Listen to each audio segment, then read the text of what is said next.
제2의 예수라고 치면은 사도 바울, 내가 그걸 그렇게 자랑하는 사울이라는 이름을 버리고 모든 서신서를 시작할 때마다 바울로서 시작하니까 거기서 많은 것들을 우리에게 보여주고 있습니다. 바울이라는 뜻은 라틴어로 파울로스, 작은 자, 작은 분량, 이런 의미의 이름입니다. 자, 여러분의 인생이 어디로부터 시작이 되어야 되는가를 이 바로 예수 그리스도의 종 바울이라는 이 자신의 정체성을 분명히 밝히는 이 바울의 고백을 통하여 여러분의 삶을 돌이켜봐야 됩니다. 여러분들이 과연 예수 그리스도의 종으로 작은 자로서의 출발점을 갖고 신앙생활을 살아가고 있는가? 물론 이것은 인간의 의지대로 되는 것이 아닙니다. 그래서 그 전에 사울처럼 살던 그 사울은 다메섹 선상에서 영광의 주님 그를 찾아와 그들의 눈에 벗겼던 비를 벗겨냄으로 말미암아 그가 그렇게 자랑하던 삶이 바로 배설물 같은 삶이었다를 깨닫게 만듭니다. 그래서 그가 치열하게 살았던 그 사울의 그 자리에서 가진 작은 바울의 자리로 이끌어내는 그 과정이 그 바울의 자신의 감정 속에서 우리가 보이는 것입니다. 이렇게 하나님의 백성들은 사울이라는 그 힘의 자리에서 가장 밑바닥 작은 자의 자리로 끌어내는 그 과정을 은혜의 왕노릇이라고 하고 그것을 우리의 신앙생활이라는 걸 통하여 경험하고 체험함으로 말미암아 나는 그전에 죽은 자였구나, 나는 소경이었구나, 어둠이었고 허망함이었구나.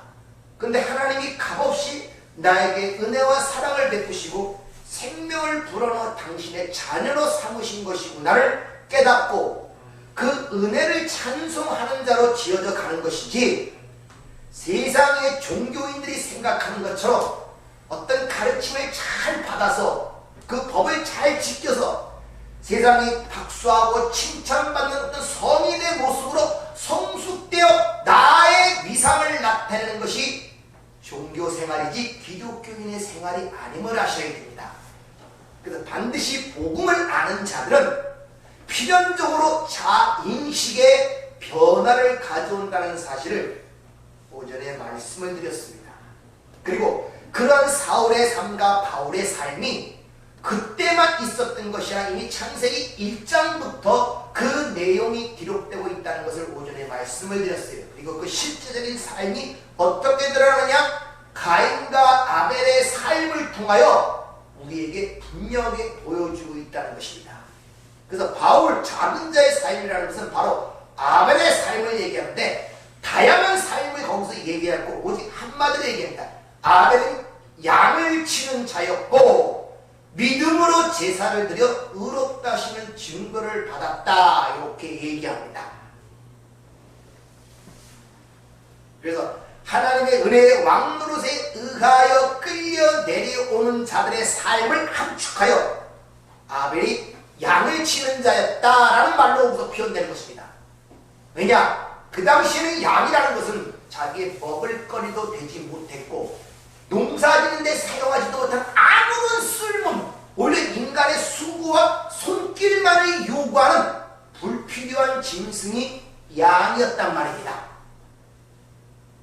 딱 하나 선악과를 따먹고 그 죄를 가릴 방법은 하나님이 무지한 짐승의 가죽옷을 벗겨 그 가죽옷을 그 어머니였던 아담과 하와에게 입혀주었던 하나님의 그 옷, 거기에만 아벨은 관심을 갖고 살았다는 것을 보여주는 것이 양을 치는 자였다, 이런 말이에요. 왜? 양은 아무런 소득이나 가치나 죄와 불을 형성할 수 없는 게 양이었단 말입니다. 왜? 먹이도 안 되고 뭐 농사 지을 수도 없고, 그러니까 거래가 되지 않는단 말입니다.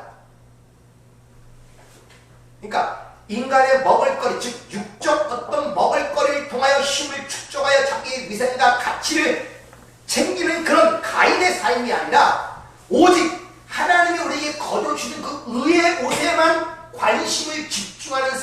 살았다는 그 모든 내용을 함축하여 아벨은 양을 치는 자였다 이렇게 얘기하고 있단 말입니다.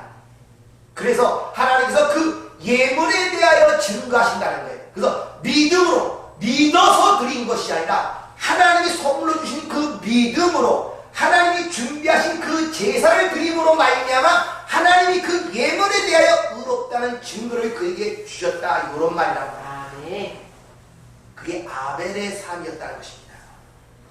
그렇게 아벨의 삶으로 양치는 자의 삶은 반드시 그 자를 그 제물의 위치로 끌어내서 그 제물의 삶을 살게 한단 말이에요. 하나님께서 그 제물이 뭔가를 알아야 되기 때문에 예수가 나를 위해 십자가에 죽으셨지 않습니까? 하나님이 이 땅에 오셔 아들이 이 땅에 오셔서 그 십자가의 순환의 길을 걸어가셨지 않습니까? 그것이 뭔가를 내가 경험하고 체험하고 살아야 된단 말입니다. 그래야 그것이 뭔지를 알아요. 말로만 안 된단 말입니다.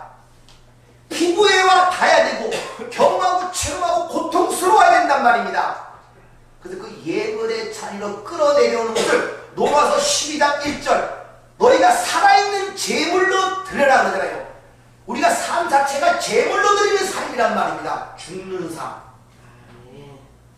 그것을 또 다른 말로 하나님 아버지가 찾으시는 영적 예배 로기코스 나트레이아 그게 말씀의 섬김이라는 거예요.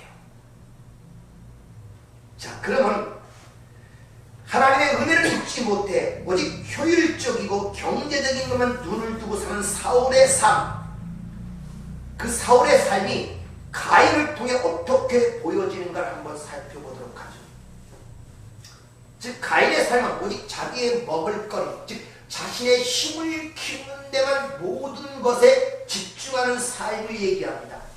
그래서 가인이 여호와 앞을 떠나자 자신을 지키기 위해서 제일 먼저 성이라는 걸 구축합니다. 성은 자기의 영역을 구축하는 거예요. 그리고 그 성이라는 영역을 구축하는 그 실제적 모습을 보여주기를 그의 후손들이 야발, 유발, 두발가인 바로 이 세상의 문명의 창시자들이 그 후손들을 통해 드러나고 남에게 이르러 그 교만이 극치 이르죠. 가인을 위해 벌이 70배일진데 나를 위해서는 70배가 되리라. 내가 아내 둘을 취하여 창상을 위하여 내가 사람을 죽였다는 것을 즉 자신의 힘과 권세를 자랑하는 나에게 이야기가 그 뒤에서 이어진단 말입니다. 이게 가인의 삶이었단 말이에요. 자, 가인은 농사짓는 자였는데 자기 농사짓는 농산물로 하나님께 제물을 드렸어요. 그 자체가 나쁜 게 아닙니다. 왜? 제물 중에는 농사를 지는 소대도 있었기 때문에. 근데 하나님이 받지 않았다고 가인이 화를 내죠. 하나님이 높습니까? 가인이 높습니까? 가인이 높은 거예요. 왜 내 거 안 받냐고 하나님께 화를 내고 있단 말입니다. 꼭 누가복음 15장의 탕자에게 이런 첫째 아들 내가 한 번도 아버지의 명을 어긴 들 없거늘 나를 위해서는 소 한 마리 잡아주지 않고 방탕하여 들어온 그 둘째 아들을 왜 속을 잤습니까? 아버지를 탄핵하고 있는 거예요. 뭘로써? 자기의 한 번도 명을 거역한 일이 없다는 자신의 의로서 이런 일들이 벌어진단 말입니다. 가인이 지금 그 일을 하고 있단 말이에요. 왜 화를 내느냐? 이 가인은 자신의 행위에 대하여 스스로 그 행위에 가치를 부여하고 있는 거예요. 내 행위는 가치 있는 행위라고. 그리고 자기가 그렇게 가치 있게 생각하는 그 가치를 받아주지 않은 화를 냅니다. 우리 인간의 삶을 잘 보면 그래요. 남이 받아주지 않은 화가 나요. 왜? 나는 가장 소중하고 가치 있게 뭘 했는데 그걸 왜 안 받아주냐는 것입니다.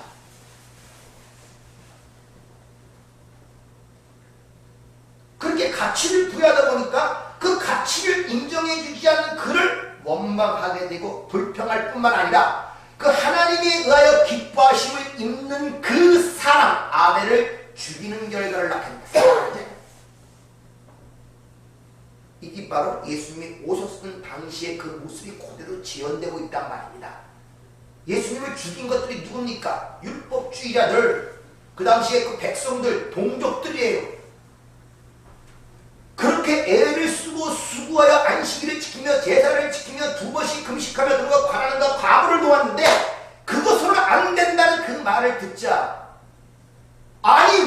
없습니까? 그리고 하나님이 사랑하는데 예수를 십자가에 못 박아 죽여버리는 거예요.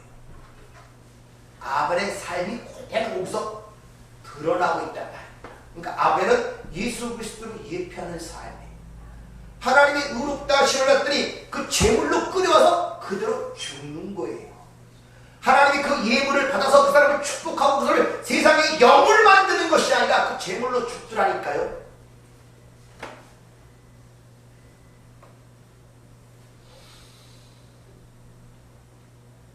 그래서 그 가인이 아벨을 죽인 그 분노, 그 시기 때문에 예수가 역시 죽는 것도 저들의 시기 때문에 죽는 것을 빌라도가 간파를 합니다. 저들이 예수를 넘긴 것이 그들의 시기인 줄을 알았더라. 그래서 빌라도가 나쁜 놈이에요. 죄가 없음을 뻔히 알고도 자신의 명예와 그들의 어떤 반란을 두려워하여 내줬단 말이에요. 시기를 준 줄 알면서. 이 시기가 오늘날도 똑같이 우리 안에 역사하고 있음을 알아야 됩니다. 그러나 하나님의 은혜를 입은 작은 자로 끌려가는 자들은 뭡니까? 나를 불쌍히 여기서도 이렇게 밑으로 내려가게 돼 있어요. 자기가 죽은 자를 아는데 거기서 왜 내 행위를 받아주니 안 받아주니 이런 말을 할 수가 있냔 말이에요.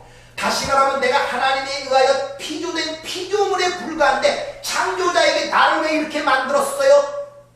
내가 드리는 걸 왜 안 먹습니까? 이런 형국이 된단 말입니다. 잘 생각해 보세요.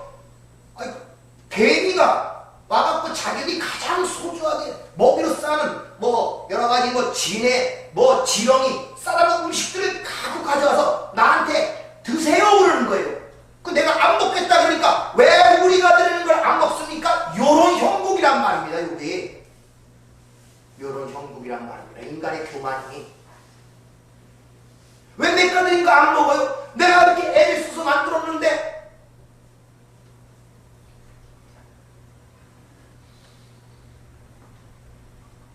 근데 은혜를 입어 그 밑에 내려간 자들은 내가 혼돈이며 공허며 죽은 흑이며 티끌임을 불과하기 때문에 어떤 반응도 한 가지밖에 없어요. 나를 불쌍히 여겨주세요. 아멘. 긍휼을 베풀어 주세요. 아멘.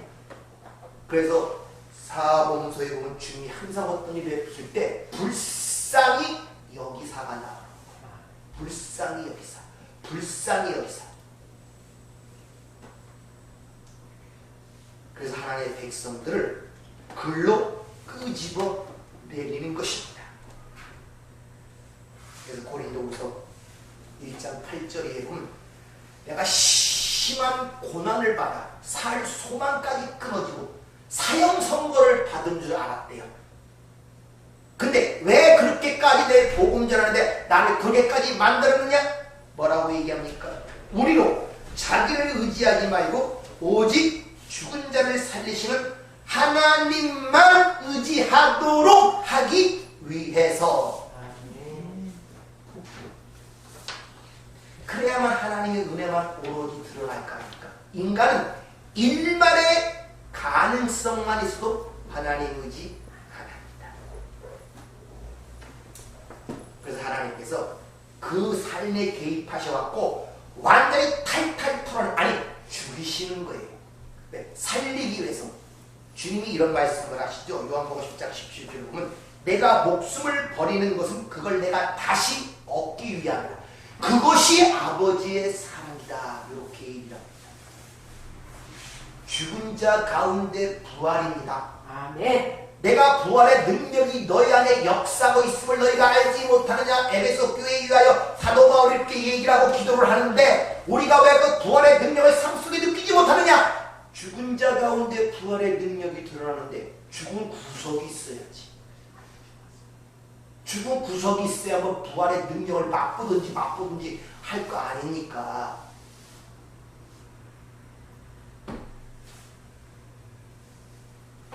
그래서 우리의 믿음의 조상이라는 아브라함을 부를 때 확실하게 얘기하죠. 다 끊어버리죠. 본토, 친척, 아버지의 집을 떠나. 아멘. 완전히 의지하는 것들을 다 끊는단 말입니다. 본토, 친척, 아비의 집. 우리가 기본적 틀이 그거 아닙니까? 이 세상에서 가장 영화에 감동을 주는 게 가족사랑 아닙니까? 그게 우리 의지고 태도리란 말입니다. 근데 하나님 그걸 떠나라고. 심지어 신약에 보면 주님이 뭐라고 말씀하십니까? 나보다 아버지나 어머니나 아들이나 딸을 나보다 더 사랑하면 내게 합당치 아니하다까지 하십니다. 일말의 여지를 하나님께서 남겨두지 않는단 말이에요. 근데 그게 우리 힘으로 안 되잖아요. 거기에 결속 속에, 그 구속 속에, 그 사슬 속에 태어났기 때문에 우리 힘으로는 끊을 수가 없기 때문에 은혜의 왕노릇이라 그럽니다. 그게 은혜의 왕노릇. 그러니까 그 하나님의 그 능력에 의하여 우리가 끊어지는 과정이 우리에게는 죽음으로 느껴질 수밖에 없습니다. 그러나 그것이 무엇을 의미하고 어떤 쪽으로 나를 이끌어가는지를 알기 때문에 오히려 기뻐하고 감사할 수 있는 이 역설적인 것이 복음이란 말입니다. 아멘. 이 역설적인 것이. 그래서 거듭나지 않고는 절대 이해할 수도 볼 수도 알 수도 없습니다.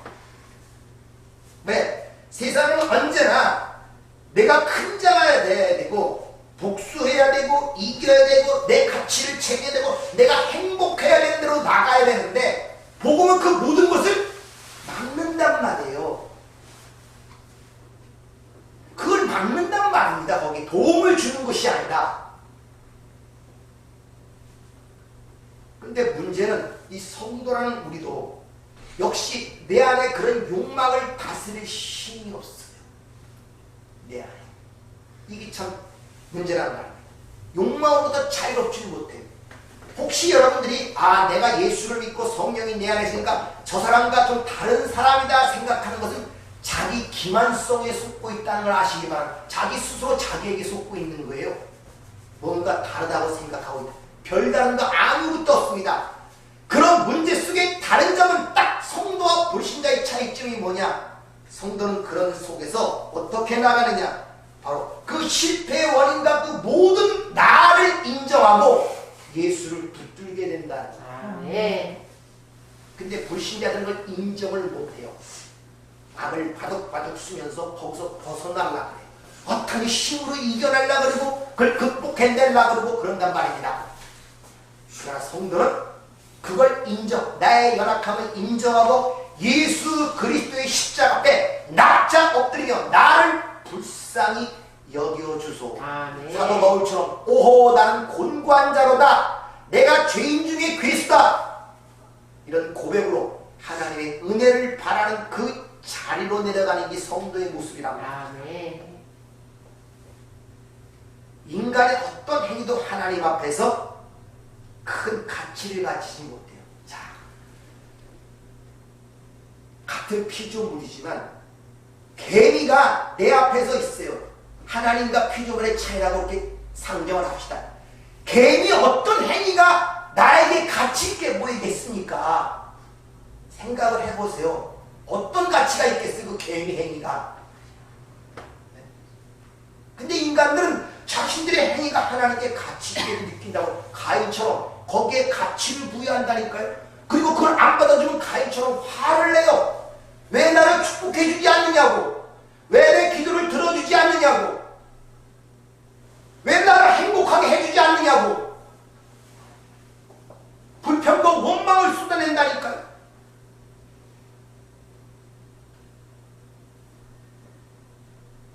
이 선악과를 따먹고 이 선악의 패러다임 속에 묶인 인간들이 정의해놓은 윤리나 도덕이나 사회 규범, 이 모든 것들은 인간의 생각과 다르게 하나님께 다르게 판정된다는 걸 아시기 바랍니다. 성경은 그렇게 세상에 의롭게 사는 자들이 절대 하나님을 못 믿는다고 반대로 얘기하고 있어요. 근데 여전히 기독교인이라는 분들이 똑같은 그런 생각과 논리로 모든 걸 바라보고 있다니까요. 그리고 세상에 추종받는 그런 윤리도덕 착한 사람을 들어서 마치 그 사람이 그리스도인의 삶처럼 모범으로 제압하는 이런 어리석고 무지한 일들이 지금 오늘 현실 속에 얼마나 많이 일어나는 줄 아십니까? 또 모든 사람들이 그걸 듣고 살아야 돼. 내가 죽을 생각은 안 하고 그렇게 나아질 생각을 하고 있어요. 칭찬받고 그렇게 나으려고. 얼마나 잘못되는지 몰라지요. 하나님의 말씀이 지금 어디 있습니까 도대체. 인간이 주체란 말입니다. 인간이 칭찬받아야 되고 인간이 위로를 받아야 되고 인간이 영광을 받아야 되고 인간이 찬송을 받아야 되는 이 암울한 시대에 그게 보여지냐 말입니다. 여러분들. 한때 한 박사님이 웃으면 복이 와요. 하하하 그런 걸 하고 다니셨죠. 어떻습니까?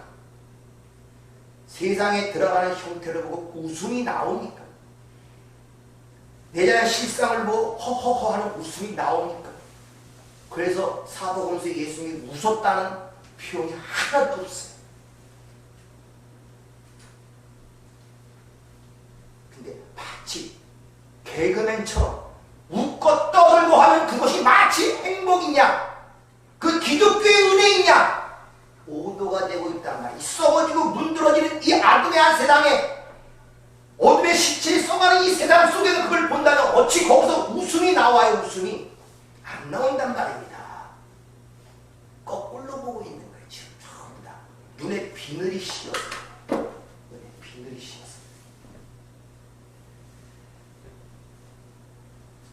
명심하시기 바랍니다.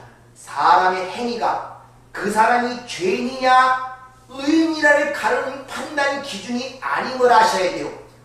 다시 사람의 행위가 그 사람이 죄인이냐 의인이냐 가르는 판단 기준이 아닌 것입니다. 성경은 죄인이 행하는 모든 것들은 다 죄고 의인이 행하는 모든 것들은 다 의입니다. 따라서 내가 어떤 행위를 하느냐에 먼저 관심을 쏟는 것이 아니라 내가 어디에 속해 있느냐, 여러분의 신분과 위치가 무엇인가를 먼저 확인을 해야 된단 말입니다. 네. 먼저 어디에 속해 있는가를 보란 말입니다. 그걸 먼저 확인하란 말입니다.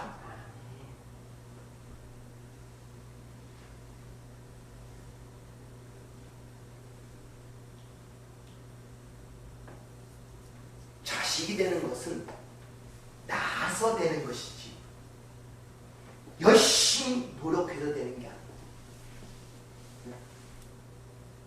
우리 간수가 권사님 아들이 된 것은 낳았기 때문에 아들이 된 것이지 그 아들이 되기 위해서 착한 학생이 되고 유명한 사람이 되고 공부 잘하고 성실하고 예의 바르고 그래서 아들이 됐습니까? 아니잖아요. 낳았기 때문에 그래요. 네. 낳았기 때문에. 근데 여전히 우리가 하나님의 아들이라는 확인을 그런 식으로 하고 그런 식을 통하여 그 아들이 되려는 경향들이 많이 갖고 있다는 것입니다. 그러니까 삶이 힘든 거예요.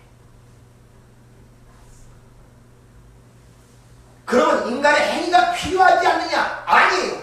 인간의 행위라는 것은 의인과 죄인을 가르는 판단 기준이 아니라 하나님에 의하여 선택받은 자들이 그 하나님의 영광과 가치를 배우기 위한 하나의 수단과 도구로 주어진 것이 인간의 행위란 말입니다. 자신의 티끌됨과 무능함을 깨닫기 위해 쉬운 말로 내가 하나님을 참 사랑합니다. 하나님의 은혜가 너무 커요. 내가 하나님에서 뭘 하기로 노력을 했어요. 결심을 했습니다. 근데 그게 얼마나 갑니까? 바로 그걸 가리키는 것이 행위란 말입니다. 그래서 행위라는 게 주어지는 거예요.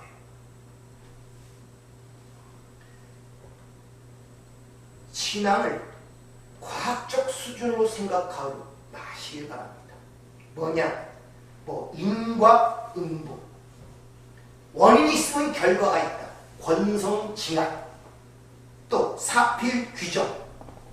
이건 형이하학적, 즉 세상에 통용되는 개념이지 하늘에 통용되는 개념이 아니에요. 전부 다 인과응보, 사필 규정, 권성징악적으로 기독교를 생각하는 분들이 예외적으로 엄청나게 많다는 걸 여러분 아십니까? 여러분 인연이란 말 들어봤죠? 이선희의 부른 인연. 인연이 불교용 아닙니까? 원인이 있으면 연을 만나 결과를 만들어낸다는 뜻이에요. 그러니까 원래 인연관대, 관은 빼버리고 그냥 인연 그러는 거예요. 인연은 내부에 어떤 원인이 있어요. 근데 그 원인이 결과를 맺기 위해서 그 결과를 맺을 수 있는 수단이 필요해. 그걸 연이라고 해요. 근데 연을 잘 만나야 좋은 결과를 맺는다. 그래서 인연을 잘 만나야 행복하다는 말이 거기서 나오는 거예요. 이 불교 용어란 말입니다. 근데 대부분 기독교 이 사상을 갖고 있죠. 즉 기독교 믿는 그리스도인이라는 사람들도 다 그런 논리로 모든 걸 보고 있어요. 아니에요. 내가 추수감사를 얘기했죠. 심지도 않은 데서 우리는 거저 상을 받고 거두는 주님의 참했을 뿐이라고. 아멘. 언제 심었습니까 여러분들?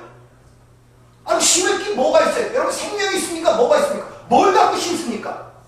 심는 데는 한 분밖에 안 계세요. 아멘. 유일한 생명하신 하나님의 아들만이 심는 씨앗이란 말입니다. 아멘. 우리는 거저 심지 않은 선생님 거저 얻은 거예요 여러분. 아멘. 그걸 믿음이라고 그러고 신앙이라고 그러고. 근데 대부분이 심는 데서 거두는 인과응보적 사고를 갖고 기독교로 보는 사람들이 너무나 많다는 것입니다.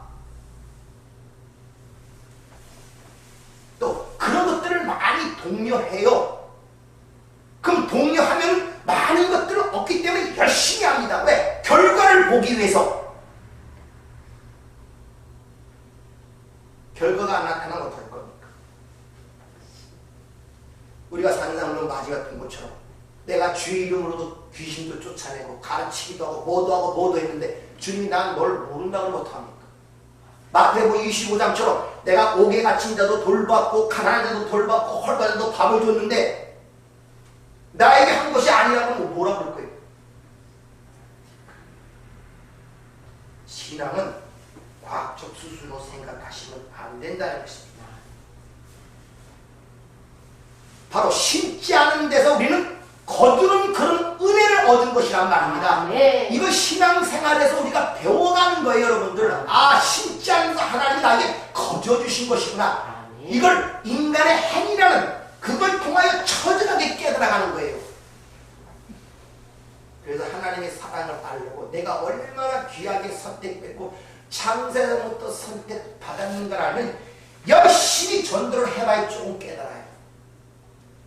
하나도 안 하고 그러면 내 하나님의 선택이라는 그 의미가 잘 다가오지 않아요. 그렇게 수만 번 수천 번 사람을 이루다 한 명도 안 돌아오네. 그렇게 애를 쓰고 발품을 팔았는데 그럴 때 아 하나님의 선택이라는 것이 이게 인간의 노력과 공로로 되는 것이 아니구나. 아멘. 내가 그런 가운데 하나님의 은혜에 입어 이곳에 왔구나. 아멘. 이걸 느끼게 돼. 근데 그런 행위를 안 해보면 그런 감사도 없어요. 내가 믿은 것 같고 내가 예수 믿은 것 같고 내가 교회 나온 것 같고 그런 생각으로 꽉 차 있단 말입니다. 하루하루의 삶이 내 힘으로 사는 것 같고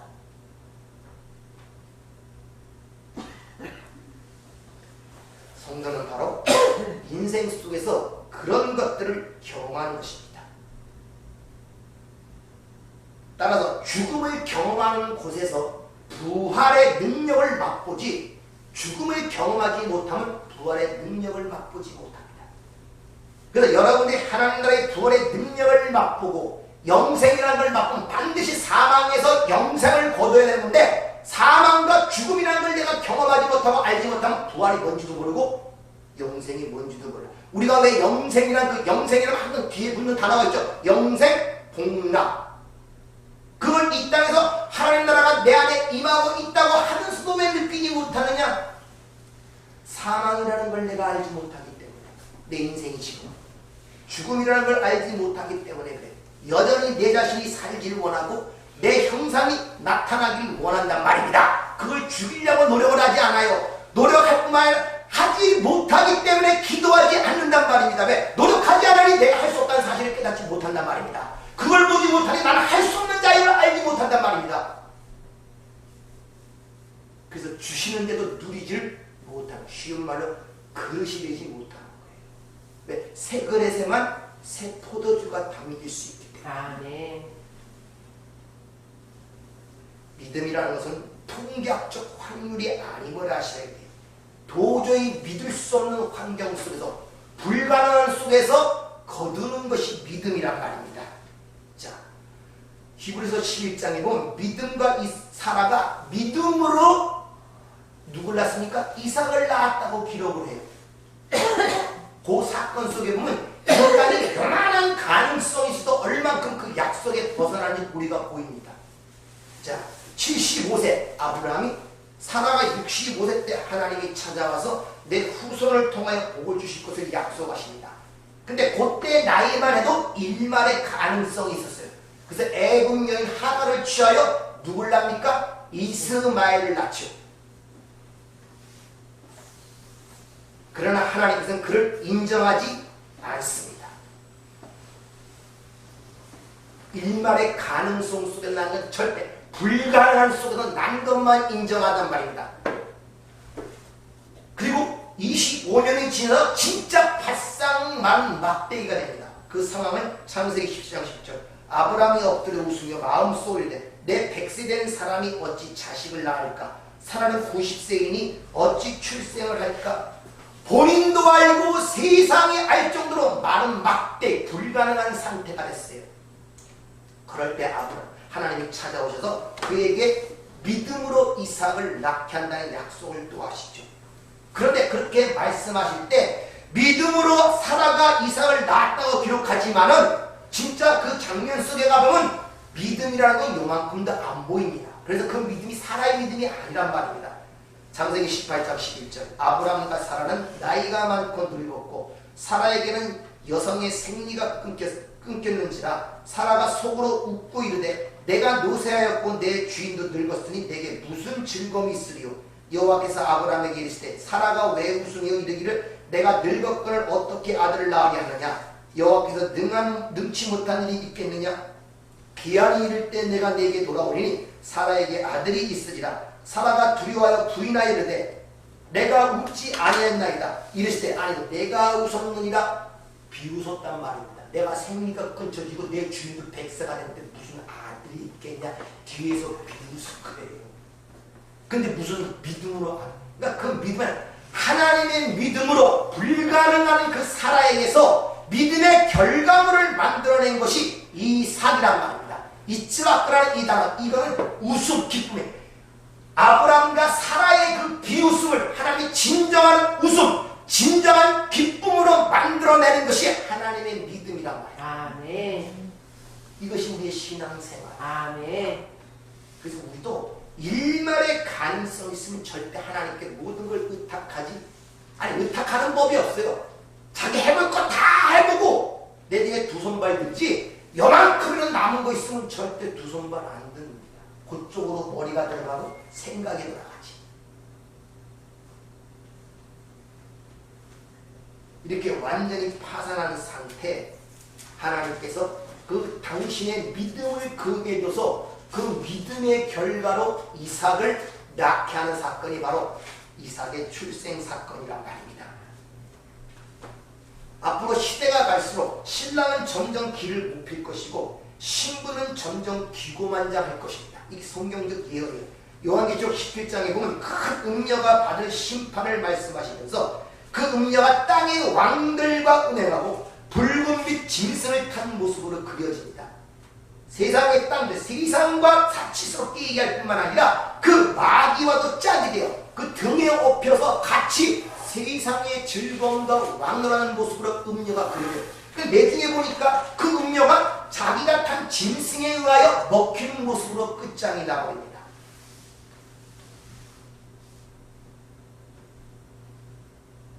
그래서 우리 인생을 잘 보면 얼마나 이 복음적이고 성경적인지 모르죠.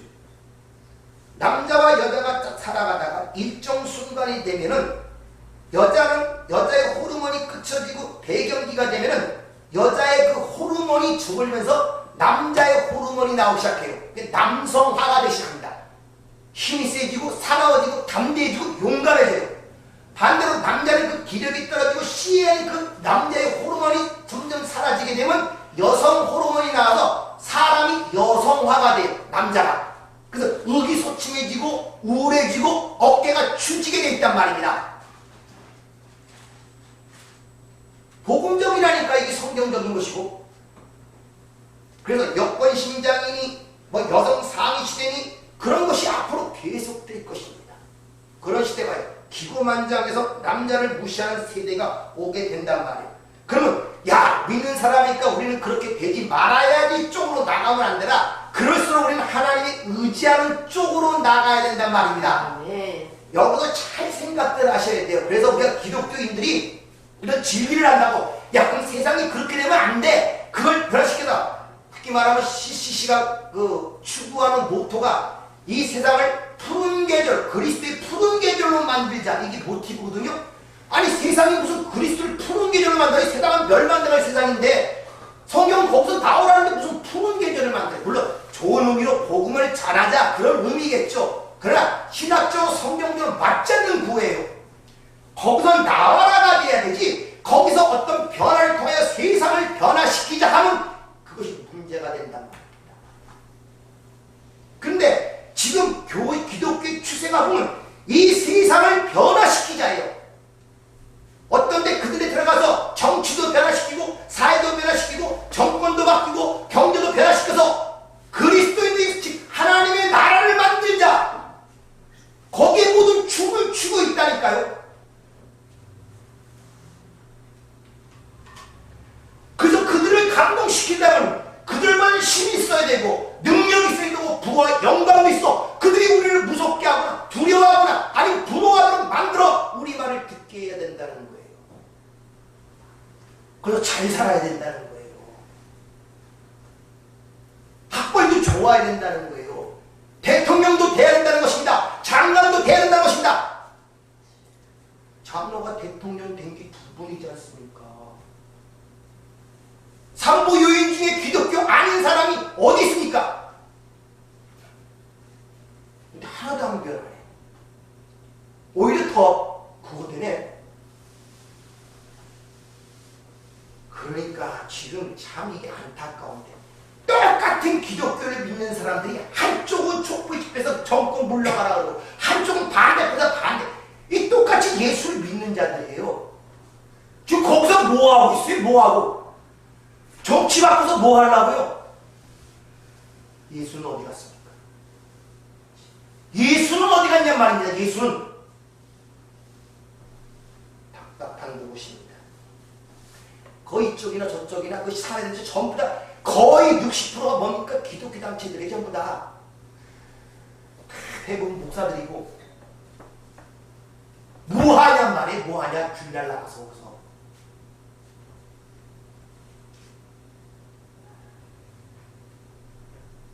속 터지는 일입니다. 그건 안 봐야 되는데.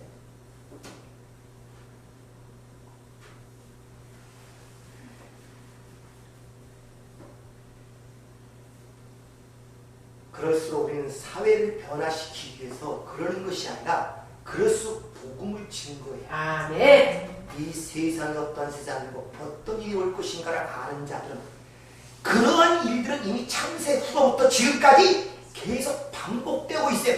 언제 한 번 그가 나라가 있었습니까? 오히려 하나님 나라를 통치한다는 중세시대는 더 악한 시대였단 말입니다. 모든 사람을 안 믿으면 다 마귀로 취급하여 화형을 시키고 그게 하나님의 일이라고. 언제 그게 됐냔 말이에요. 언제. 역사를 통해 못 배우는 거예요. 관심도 없어요. 하나님의 일에. 다 자신의 어떤 그런 것들을 위해서 하는 것이지.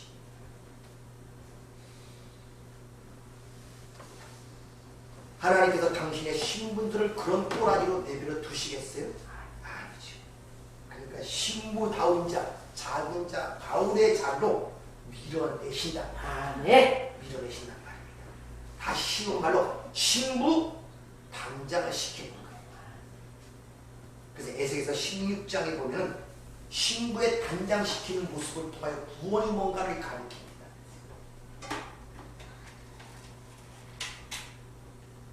니들의 조상은 가나안이고 아모리 아버지고 어머니가 햇사람이다. 즉 하나님과 관계없는 멸망당할 존재라는 것입니다. 근데 거기서 나와서 피투성이가 되어 있다는 거예요. 피투성이. 방금 난 아이처럼. 근데 하나님께서 그 피투성이를 데려다가 피를 다 닦아내고 거기에 기름을 바르고 수놓은 옷을 입히고 돼지 가죽으로 만든 신을 신기고 귀걸이, 목걸이, 팔걸이를 꽂고 모이로 수놓은 곳을 둘러서 거리에 왕관을 씌워 왕으로 만들어내는 것, 이것이 구원이라. 아멘. 잘 여러분 인생을 한번 보세요. 우리가 아이가 우리는 이 땅에서 두 번의 생명을 낳습니다. 어머니 못해서 생명을 갖고 어머니 못해 나와 두 번째 생명을 살아갑니다. 근데 생명은 같은 생명이지만 전혀 다른 차원의 생명을 살죠. 아이가 처음 나왔을 때 피투성이에요.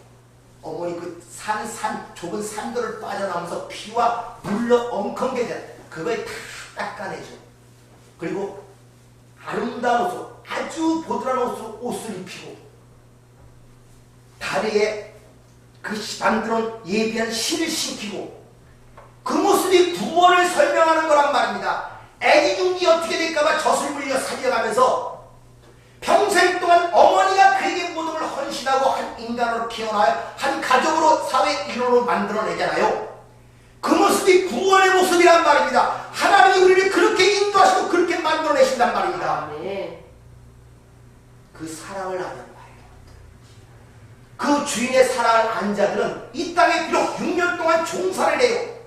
왜? 재물의 자리까지 내려가는 십자가의 삶을 살게 됩니다. 그러나 그 사랑을 알기에 내가 자발적으로 믿음으로, 나의 주인 믿음으로 내 귀가 뚫리고 내 손발이 뚫려 나는 당신의 영원한 종이 되겠습니다 라고 고백하는 자리 참다운 신자란 말입니다.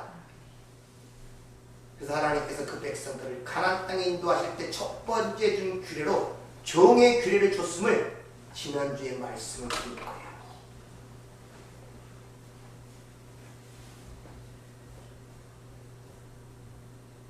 이제 왜 바울이 그 모든 서신서를 시작하면서 사울이 아닌 바울로 시작하는 줄 아시겠죠?